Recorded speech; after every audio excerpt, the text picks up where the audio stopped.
Um, so it's very difficult for me to explain how special it is to be here.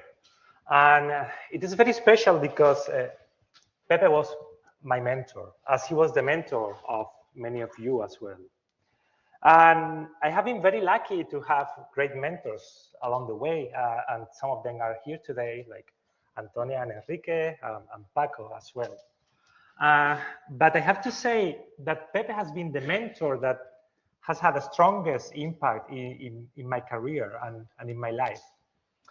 And there might be multiple reasons for this. So I think that one of the reasons is that I spent many years working with Pepe. So I started working with Pepe in 2002 when I was a second year undergrad student.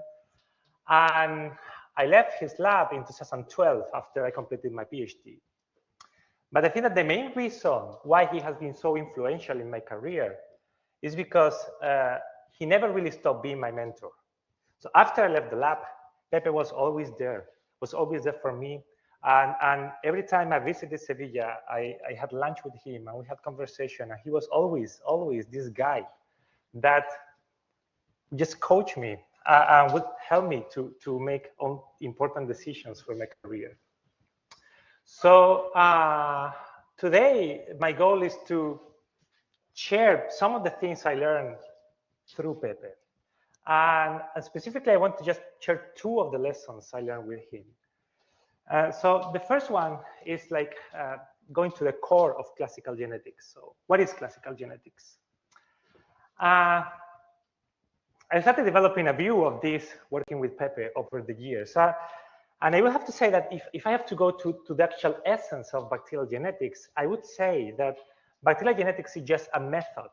It's a way of thinking, a way of working that consists on the utilization of simple tools that can be combined in multiple creative ways to answer complex questions. This is just a way of thinking that can be applied to many other fields, not only to bacterial genetics, but just genetics is very amenable for thinking this way because it offers very simple tools and great tools. And those tools are mutants, gene fusions, transposons, phages, that allow to address many different questions. So if you were in Pepe's lab, so those questions will be gene regulation, virulence, plasmid conjugation, antimicrobial resistance, but you could keep adding questions to this list. And I think that what property of this way of thinking is that what limits the discovery process and what you can address or answer with these tools is your own imagination. So bacterial genetics is just a way of thinking that really promotes creativity, right? So there is nothing preventing you from adding more tools to this, and there is nothing preventing you from adding more questions here.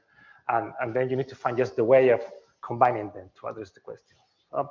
So I learned this working with Pepe, and I learned this working with Salmonella, and specifically, I was studying the regulation of some genes that are important for virulence of Salmonella, specifically for one step that is invasion of the epithelium in the intestine. So as I'm sure many of you know, like one of the first steps in Salmonella infection is the invasion of the epithelium in the intestine, so Salmonella is able to penetrate the epithelial cells. And to do that, it requires a set of genes that are encoded in a region of the chromosome that is called Salmonella pathogenicity island 1. So when I joined the lab through some array data that was done in collaboration with Jay Hinton that is here, it was found that the expression of Salmonella pathogenicity island 1 was regulated by that methylation. And my task was to find out how. So then, using gene fusions, transposons, and transductions, we found that the scenario was much more complex than we previously anticipated. Actually, the regulation of Salmonella pathogenicity island 1 by that methylation was indirect, and it was through the components that were encoded in a familial operons that was directly under that methylation regulation. And two of those proteins, called STDE and STDF, actually control the stability of a messenger RNA of a regulator of Salmonella pathogenicity island 1. Along the way, we found many other proteins that were involved in regulation of SPY1 as well. This is just how I learned bacterial genetics. But now I want to take you away from bacterial virulence and away from Salmonella and away from gram-negatives. And then I want you to come with me to the beautiful world of gram-positive. And I would like to introduce you a bacterium called Bacillus subtilis, which I'm sure you have heard about before. So Bacillus subtilis is a gram-positive bacterium. And this is a cryo-electron microscopy of a Bacillus subtilis vegetative cell. This is the cytoplasmic membrane. And this layer outside is the thick cell wall. So it only has one membrane, not two membranes as Salmonella.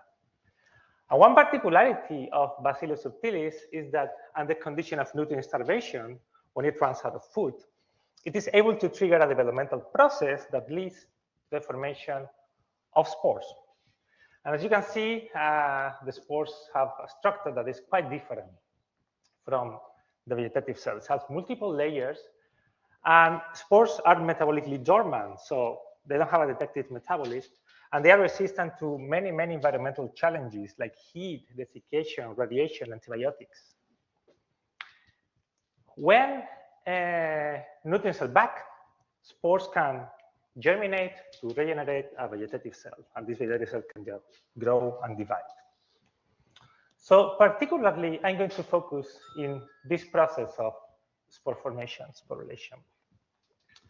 Sporulation, as I have said, happens when a vegetative cell that we will call undifferentiated senses starvation, lack of nutrients. And the first thing that happens is that this cell divides, and it doesn't divide in the middle, it divides close to one cell fold, generating two cells of different sizes. One small cell that is called forespore, you will see here abbreviated as FS in some slides in this presentation, and a large cell that is called mother cell that you will see abbreviated as MC in some of the slides. So those two cells work together in a developmental process that finish with the spore, transform it into a mature spore, metabolically dormant, highly resilient, and the mother cell lysine. And it's just like life. So sporulation, during sporulation, the forespore and the mother cell activate different genetic programs. And those different genetic programs are controlled by different sigma factors that are active only in one cell or the other, but not in vegetative cells. So in the forespore, there are two sigma factors called sigma F and sigma G. These are not important. And in the mother cell, two other sigma factors are activated called sigma E and sigma K. And those genetic programs lead to the production of different proteins that are sporulation-specific proteins in the forespore and in the mother cell. And those proteins are different between the two cells. And many of them are very important for the formation of the spore. So beyond its biological importance for the formation of the spore, the activation of the sigma factors can also constitute a tool. Because now we can use it to express anything we want from promoter under the control of sigma factors that are only active in the forespore, or from promoters that are under the control of mother cell sigma factors. This is a simple tool that we can now use in many different ways to address complex questions. So today, what I want to tell you is how we are using this simple tool to address a complex question, which is how is metabolism coordinated between the mother cell and the forespore? So let me just dig a little bit deeper into this question. Oh, sorry.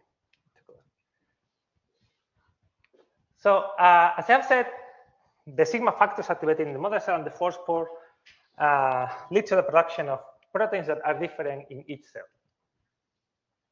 And the function of those proteins in sporulation has been studied to some level of detail, and many of them are very important for sporulation. But however, much less is known about what is the role in sporulation of all other proteins of Bacillus that are non-sporulation specific. And this constitutes the majority of the Bacillus protein, like 3,500 proteins. And then the role of those proteins in sporulation, as I have said, is not well characterized. And it is not well characterized, I would argue, for two main reasons. So the first one is that many of those proteins are important for growth. So among those proteins are all essential proteins and other metabolically important proteins. And because they are important for growth, if we make mutants, then those strains will not grow well. And if they don't grow well, they will not sporulate well. So then we cannot use mutants really to study what is the role of vegetative proteins or of many vegetative proteins in sporulation. And the second reason is that vegetative proteins, by definition, are produced in vegetative cells. And then, so they're produced before sporulation initiates. And a consequence of this is that when sporulation initiates, they might be in both the forespore and the mother cell. So even if we could make mutants, we wouldn't be able to say if the activity of that protein is required in the forespore, in the mother cell, or in both. So to circumvent those two limitations, we develop a strategy that allows us to remove, in principle, any protein we like in the mother cell or in the forespore only after sporulation initiation, but not before. So this strategy is based on a method that was developed in 2008 in the laboratory of Alan Grossman, and it consists of the addition of a short tag called SSRA to the C-terminus of the protein that we want to remove. The addition of the tag by itself does not affect the stability of the tag protein. However, when another protein SSPB is called SSPB is produced, it binds to the tag and it delivers the tag protein to an endogenous protease of Bacillus for degradation. So basically, by inducing the expression of SSPB, we can control when a protein tagged with SSRA is degraded.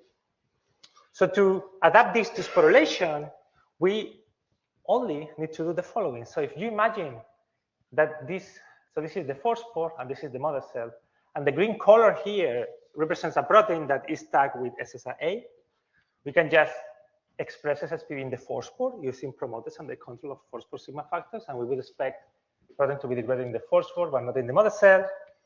And the other way around, we can express SSPB in the mother cell, and we would expect the protein to be degraded in the mother cell but not in the forespore. So those are cartoons. I'm going to show you a real example in which an abundant vegetative protein called YTSJ is fused with GFP so that we can see it, and with SSRA so that we can degrade it. So when no SSPB is around, we have the green signal coming from the GFP in both the forespore and the mother cell. So here membranes are in red and the GFP signal is in green.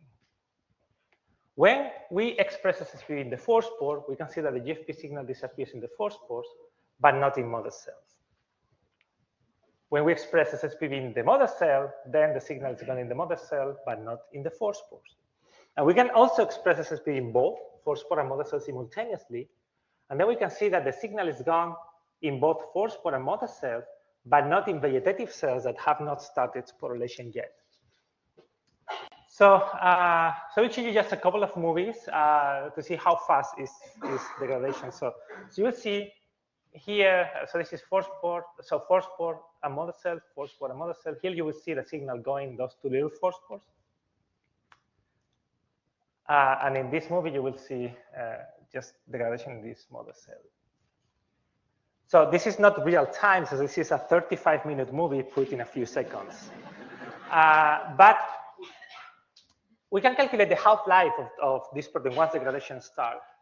And it turned out to be between 5 and 7 minutes, depending on the cell.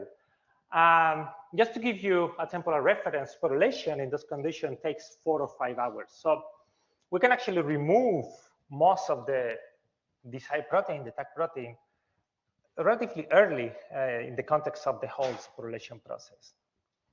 So, so we were very excited about those results. So we started tagging many different proteins with SSRA and building a library of proteins tagged with SSRA. Oh, the number just reduced by 100. So, and we're using this library that we have elaborated to define what is the requirement of specific vegetative proteins in the mother cell and in the four spores during sporulation, just by getting those proteins degraded in one cell and the other cell. And with this, we aim to understand what is the role of different metabolic processes in the formation of the spore in one cell and in the other. So today, I'm going to illustrate what type of information we can get with this tool and some other tools by telling you a little story about Krebs cycle. So everybody knows Krebs cycle. So the Krebs cycle is a central metabolic pathway that is important for the production of metabolic precursors and energy that are used for the synthesis of macromolecules. So we can, in principle, think that the mother cell and the four spore are metabolically independent, and we can have a null hypothesis that the Krebs cycle is required in both, and then each cell produces metabolic energy, metabolic precursors and energy for synthesis of their own macromolecules. But now we can interrogate this model using the cell-specific degradation system that I just showed you.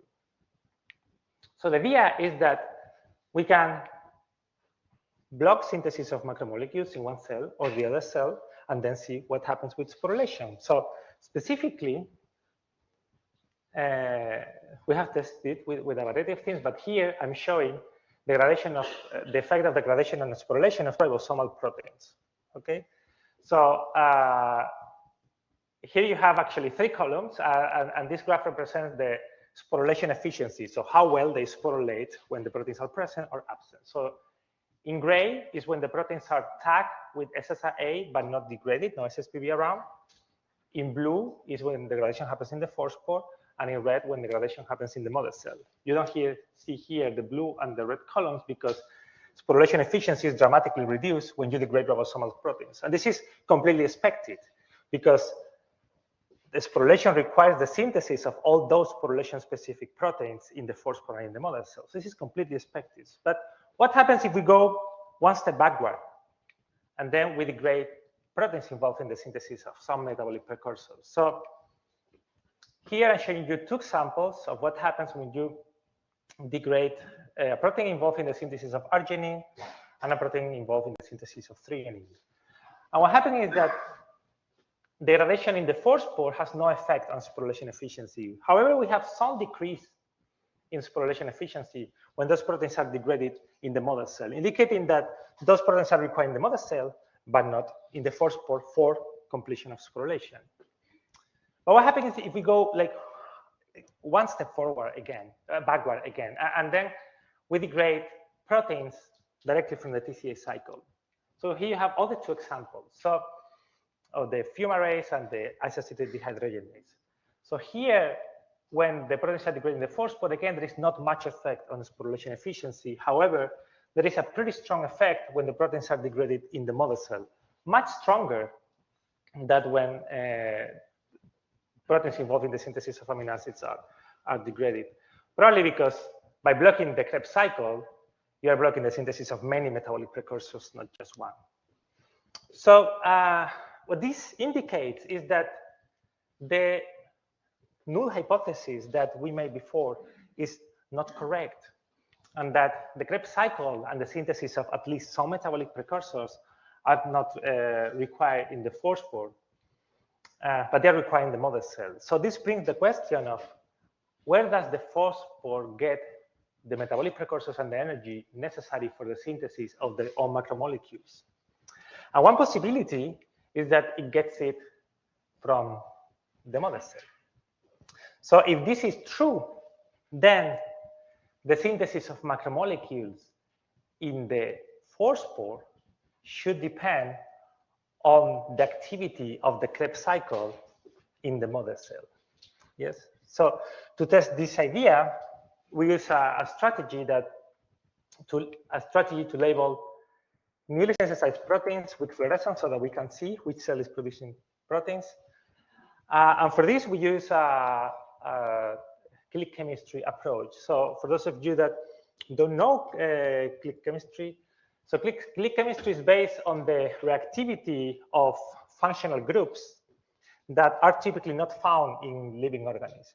Specifically, it's based on the reactivity of A-site functional group and alkyne functional groups to form triazole functional groups. So the way you can use this to label newly synthesized proteins is by using an analog of methionine that is called AHA, sorry, that contains an A-site functional group. So if you add this to the culture, it will enter the cells and it will be incorporated in proteins that are being synthesized at the moment in place of methionine. Then, if you take those cells, you need to fix them, permeabilize, and add a fluorophore that is conjugated to an alkyne functional group. Then the alkyne and the A-site will react, and the newly synthesized proteins will be fluorescent. And you can see that with the microscope. So to test if this strategy works in our hands, we first try to degrade, so block protein synthesis in the phosphor and in the mother cell by degrading ribosomal proteins. And this is basically the result. So I will explain what you're seeing here. So here in red is the membranes again, and in green is the signal coming from the fluorophore that is conjugated to the alkyne that is the newly synthesized protein. So basically green is the newly synthesized proteins. The cells here don't look very nice because they are fixed and permeabilized. So, but we still can see phosphors and mother cells in those pictures. So the yellow arrows point to phosphors and the white ones point to mother cells. So we can quantify the fluorescence in the mother cell and in the phosphor, and we can see that there is fluorescence signal in both. So both cells are synthesizing newly proteins when we don't degrade anything. When ribosomal proteins, when we degrade ribosomal proteins in the phosphor, we see a decrease in the signal in the phosphors, but not in the mother cell, suggesting that we're stopping protein synthesis in the phosphor, as expected. And when we degrade ribosomal proteins in the mother cell, we see a decrease of the signal in the mother cell, but actually some increase even in the phosphor, suggesting that we're blocking protein synthesis specifically in the mother cell, but not in the phosphor. Another real question is what happens when we block the TCA cycle in the mother cell and in the phosphor with protein synthesis. So when we don't degrade anything, so we just have the protein start with SSRI but not degraded, both cells can synthesize proteins. When we degrade TCA cycle proteins in the phosphor only, again, both cells are able to synthesize proteins. But when we degrade in the mother cell, then there is a reduction in the newly synthesized protein signal in both the mother cell and the phosphor. So this experiment suggests a model in which the Krebs cycle runs in the mother cell and it produces metabolic precursors and energy that is important for synthesis of macromolecules in the mother cell, and somehow those precursors are shared with the phosphor and they're used to synthesize macromolecules in the phosphor as well. So this one big question mark here is like, so are then molecules transported between the two cells? So we have tried, or we are trying to address this question by developing strategies to monitor the metabolic flow between the two cells. So I will just show one example here today. So we're trying to create what we tend to call cell-specific metabolic labeling strategies. So the overall idea is simple. The concept is simple. So the idea is that you can have a sporulating cell, then incubate it with a metabolic precursor that you have labeled with maybe like stable isotopes, then achieve that this is incorporated in only one of the cells, and then see if you find it in the other cell. So that sounds pretty simple. To achieve the uptake of the precursor in one cell or the by one cell or the other, we can again use cell-specific gene expression, so those sigma factors that are activated in one cell or the other, and then produce, for example, a transporter all in the phosphor, and then this will lead to the uptake by the phosphor, or transported all in the mother cell, and this will lead to the uptake of the molecule by the mother cell. So this is kind of the theory. So we have been trying to do this with several things, but one of them has been with an amino acid that is arginine. So arginine can be transported by cells through 3 transporters in Bacillus activis. At least this is what is described. So our strategy was to make a knockout of those 3 transporters so that arginine cannot enter anymore, and then produce one of them, RQR, in the phosphor, in which case we would expect arginine to be transported only by the phosphor, all in the mother cell, so that we would expect arginine to be transported only by the mother cell. So, so now we need to be able to, once arginine is transported to one cell, we need to be able to see if we can find it in the other cell. So how can we do that? So this is the overall idea. So you already know that sporulating cells produce different proteins in the phosphor and in the mother cell, and we know which are those proteins. So this is very well characterized. So if we get sporulating cells, we just break them, and we do mass spectrometry, we'll see many peptides, and we will be able to identify which of those peptides come from mother cell proteins and which of those comes from phosphor proteins. I mean, here they are the mother cells in orange and the phosphor proteins in blue. So we will know which ones are which. So then the idea is that, for example, if we now produce the arginine transporter in the mother cell, and we provide heavy arginine, so arginine labeled with stable isotopes in the mother cell, we would expect it to enter the mother cell and then be incorporated in mother cell proteins. And these peptides that have now, these proteins that have heavy arginine incorporated, when we do mass spec, they will show us peaks of increased mass compared to the original peptide. So we'll say, okay, so we have arginine incorporated in those peptides. But if now arginine is able to move from the mother cell to the phosphor, then we expect that arginine would also be incorporated in phosphor proteins, and we could see a peak of higher mass also in phosphor proteins. Okay, so that's the basic idea. So, so we have done that, and then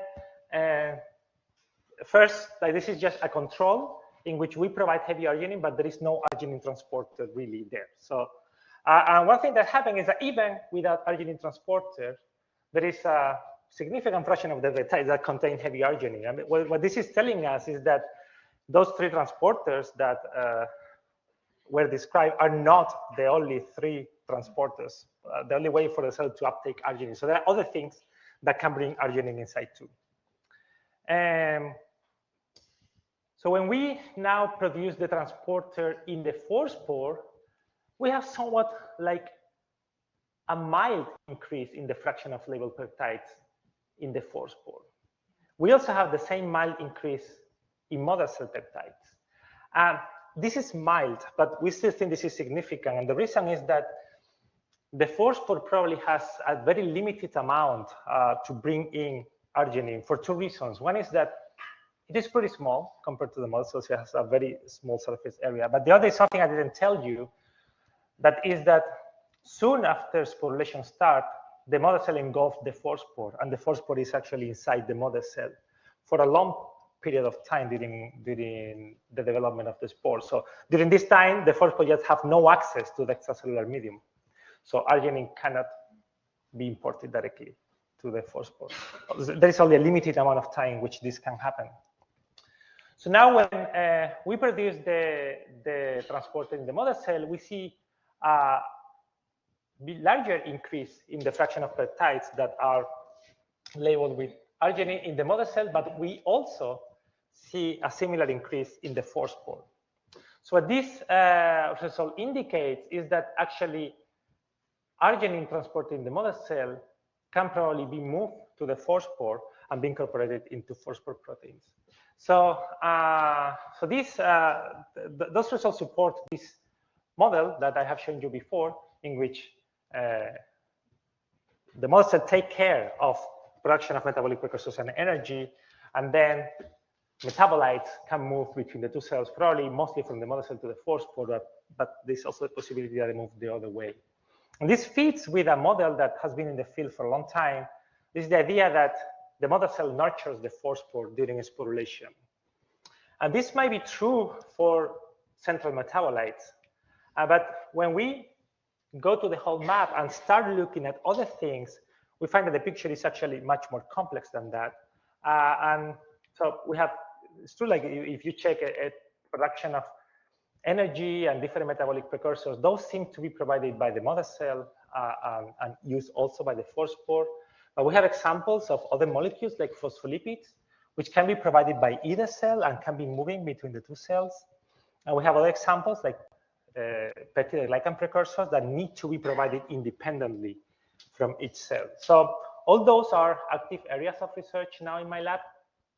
And we hope to have a more complete pictures in a few years.